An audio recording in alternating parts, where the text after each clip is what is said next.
lagi dengan saya Mika di channel Business Retail Community, channel yang banyak membahas tentang seputar dunia retail, toko kelontong, toko sembako, dan minimarket. Nah teman-teman, pada video kali ini saya akan share ke teman-teman. Beberapa waktu yang lalu saya itu diundang sebagai narasumber oleh Detikcom. Nah, jadi di situ kita membahas tentang UKM ya, perjalanan kelontong ke depannya seperti apa. Nah, ada beberapa pertanyaan yang ditanyakan kepada saya karena kemarin itu segmennya itu kita langsung live dan kita juga menjawab beberapa pertanyaan yang ditanyakan langsung secara live, mulai dari pertanyaan dari Facebook dan beberapa teman yang mengikuti live-nya di channel Detikcom. Nah, pertanyaan yang pertama, apa kiat-kiatnya agar toko kelontong bisa tetap bertahan di era digital saat ini? Nah, kita melihat ya, kini usaha toko kelontong semakin dipandang sebelah mata. Terlihat dari konsumen yang awalnya setia berbelanja ke toko kelontong, kini beralih belanja ke minimarket modern atau minimarket multinasional. Nah, jadi di sini apa kiat-kiatnya sebagai kita pemilik toko kelontong agar kita bisa tetap eksis dan pelanggan kita tetap loyal kepada kita? Nah teman-teman, saya akan coba menjawab dan ini merupakan sudah saya ulang-ulang juga di channel video saya sebelumnya. Nah teman-teman, yang pertama adalah nyontek. Nah jadi di sini teman-teman, nyontek ya. Nah teman-teman pasti pernah mendengar istilah ATM. Jadi ATM ini adalah amati, tiru, modifikasi. Nah, kita tinggal ATM toko-toko yang di sekitar kita, yang kita rasa memang itu lagi laris, lagi rame-ramenya pembeli. Apa sih yang mereka lakukan terhadap toko mereka? Jadi kita tinggal ATM, tinggal nyontek. Nah, teman-teman, di sini saya akan rangkum beberapa hal yang harus kita benahi di toko kita. Yaitu yang pertama adalah pertama sekali adalah membenahi bagian depan toko kita. Nah, kenapa harus membenahi bagian paling depan? Karena bagian paling depan ini merupakan mukanya kita. Nah, hal yang keempat adalah displaylah produk kita semenarik mungkin. Nah, teman-teman, kita harus display produk kita semenarik mungkin, ya, teratur dan secara sistematis agar juga pelanggan kita gampang menemukan barang-barang yang mereka cari. Nah, teman-teman, dan perlu diperhatikan jangan sampai produk yang kita display itu berabu. Nah, secara berkala, rutin mengelap produk-produk kita. Kira-kira produk-produk yang jarang laku atau produk yang slow moving itu kan gampang berabu gitu, karena jarang ditukar di rak. Nah, itu kita harus lebih perhatikan lagi. Nah, teman-teman juga, buat teman-teman yang sudah menggunakan rak gondola, ya, rak minimarket, nah, itu display produk itu harus memang benar-benar full ya. Nah, sebisa mungkin rak itu terlihat penuh. Oke ya. Nah, hal yang kelima, kita harus perhatikan harga. Nah, teman-teman, kita juga di toko kita harga kita cukup bersaing di pasaran, dan jangan lupa lakukan promosi seperti yang minimarket modern lakukan. Kita buat promosi secara berkala, mungkin promosi mingguan atau promo bulanan. Kenapa juga orang rutin berkunjung ke minimarket modern? Karena mereka rutin melakukan promosi, teman-teman. Nah, tapi kalau kita bandingkan secara keseluruhan, harga mereka itu relatif lebih mahal. Tapi kenapa mereka tetap diminati? Banyak pengunjung, orang pengen selalu ke sana, berkunjung ke sana karena mereka rutin melakukan promosi. Dan ingat, promo yang kita buat harganya memang benar-benar promo. Jangan sampai kita buat labelnya promo sementara harga kita masih harga normal di toko lain atau harga kita masih tinggi.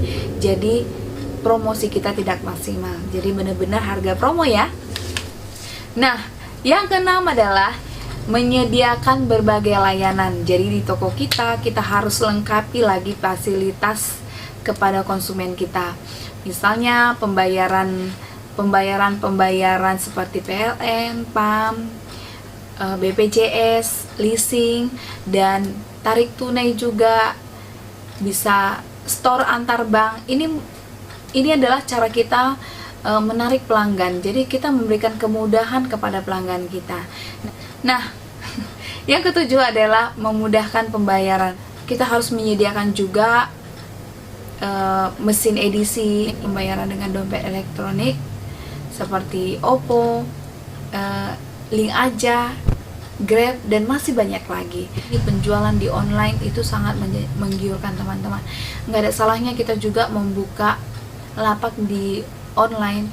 Kita mungkin buat toko kita branding toko kita di beberapa di marketplace, kita join juga di Grab, kita join juga di Tokopedia. Itu adalah salah satu juga untuk meningkatkan omset toko kita. Jadi buat pelanggan-pelanggan kita yang malas keluar, kita menyediakan layanan di online. Nah, pertanyaan selanjutnya yang ditanyakan kepada saya adalah, berapa sih modal awal untuk membuka sebuah toko kelontong? Nah, teman-teman, pertanyaan ini paling banyak ditanyakan di kolom komentar pada video saya, pada video YouTube saya ya. Kak, berapa modal awal membuka toko kelontong? Nah, teman-teman, saya untuk pertanyaan ini saya tidak bisa jawab ya. Karena untuk modal toko kelontong sendiri itu tergantung dari besar toko yang akan kita gunakan untuk berjualan, dan apakah dia skala besar, skala kecil, dan tergantung kita konsentrasinya di mana. Misalnya kalau kita itu fokusnya lebih ke ke kosmetik atau susu-susu, itu kan mahal ya. Tapi kalau kita itu fokus ke ketengan-ketengan ya, sembako, itu tidak terlalu mahal. Sebagai gambaran, saya memulai toko kelontong ini dengan modal 17 juta. Itu luas toko saya pada saat itu adalah 4x7 meter, dan itu sudah termaksud budget untuk rak, kulkas ya, dan barang-barang saya ya, produk-produk yang saya jual.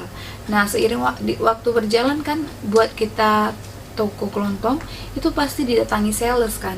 Sales ngasih barang kredit ke kita, jadi kita bisa jual dulu baru bayarnya belakangan. Nah, teman-teman, untuk modal sendiri itu tidak dipatokkan berapa, tapi buat teman-teman yang memang punya keinginan yang kuat, ketekunan yang besar ya, ayo mulai membuka toko kelontong milik kalian dengan modal yang kecil juga nggak apa-apa, tapi setidaknya teman-teman sudah mencoba. Nah, teman-teman, pertanyaan yang ketiga adalah, apa yang toko kelontong lakukan agar tetap untung besar? Ya, mengingat saat ini juga teman-teman, persaingan toko kelontong, persaingan usaha toko sembako ini sangat ketat ya. Ini yang membuat margin kita juga semakin kecil ya. Belum lagi saing harga yang belum lagi saingan harga sana sini ya, perang harga ya, maraknya perang harga ini membuat keuntungan kita semakin kecil. Nah, teman-teman, apa yang harus kita lakukan supaya kita tetap untung ya? Yang pertama, teman-teman, carilah barang ya, carilah barang yang punya margin tinggi. Oke, kalau sembako kita nggak bisa main harga murah, kita harus cari barang-barang yang kita bisa jual dengan margin tinggi. Nah, teman-teman bisa mungkin memanfaatkan produk-produk yang dari Cina ya. Saya juga pernah share videonya, ini videonya ya. Kita memanfaatkan produk-produk yang dari Cina. Banyak produk-produk yang dari RRC itu yang kita bisa jual di tempat kita, marginnya sampai 200% loh, dan itu barang-barang yang dicari. Nah, untuk di minimarket modern itu tidak dijual.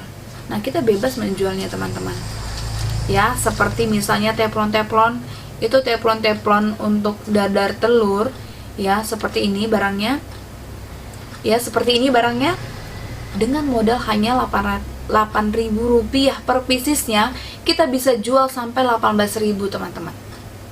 18 sampai 20 ribu, dan itu laku. Nah teman-teman, misalnya ini nih, jedai jepitan ini, jepitan badai ini juga teman-teman, kalau di tempat saya ini penjualannya merupakan 10 item paling laris setiap bulannya ya. Dan ini juga marginnya hampir 100%. Dan dengan barang-barang yang seperti ini bisa membalanskan produk yang kita jual yang marginnya hanya 10%. Nah, untuk teman-teman mungkin di daerah teman-teman, nah teman-teman, kita harus survei di daerah kita lakunya apa nih. Jadi kita harus riset pasar, kira-kira apa nih yang diminati. Nah, masih banyak sekali produk-produk yang bisa kita jual di toko kita.